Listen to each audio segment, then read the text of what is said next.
Characteristic roots और characteristic value और we can say eigen values of a matrix. इसे एक एग्जांपल से एक्सप्लेन करता हूँ। मान लेते हैं हमारे पास एक मैट्रिक्स ए है और कोई एक वेक्टर है x। मैं इस वेक्टर को x1 से डिनोट कर देता हूँ और जब हम a को x1 के साथ मल्टीप्लाई करते हैं तो वो आता है 16 माइनस 8 प्लस 8। अब आप इस वेक्टर को अपने पुराने वेक्टर के साथ रिलेट करके देखें। आप यहाँ पाएंगे कि हर एक एंट्री कॉरस्पॉन्डिंग एंट्री का 8 गुना है। तो मैं इस वेक्टर को ये भी लिख सकता हूँ 8 टाइम्स 2 माइनस 1 1 और इसी को हम आगे लिख सकते हैं 8 टाइम्स x1। या आप दूसरे वेक्टर को देखें x2, मैंने इसको नाम दिया। तो जब आप a इंटू x2 करेंगे तो ये हो जाता है 2 4 0।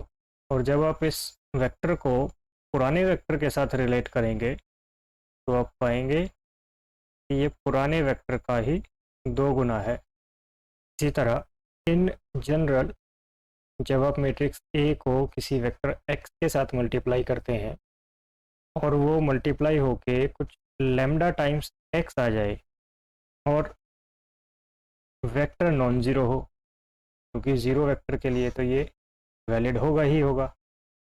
किसी नॉन ज़ीरो वेक्टर के लिए अगर ax equal to lambda times x हो जाए तो इस लैम्डा को कहा जाता है आइगन वैल्यू ऑफ a और इस वेक्टर को कहा जाता है eigen vector of a corresponding to the eigen value lambda.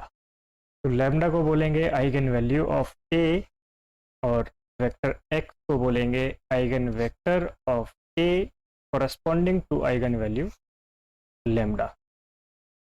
उसी डेफिनेशन को थ्योरेटिकली इस तरह लिखा जाता है कि अगर a कोई भी स्क्वायर मैट्रिक्स है ऑर्डर n की और लैम्डा कोई भी स्केलर है और उस लैम्डा के लिए अगर कोई non zero vector, I repeat non zero vector ऐसा मिल जाए कि ax equal to lambda x हो जाए तो फिर लैम्डा को हम कहते हैं कैरेक्टरिस्टिक वैल्यू या फिर आइगन वैल्यू और x को कहा जाता है कैरेक्टरिस्टिक वेक्टर या फिर eigen vector of a corresponding to eigen value lambda.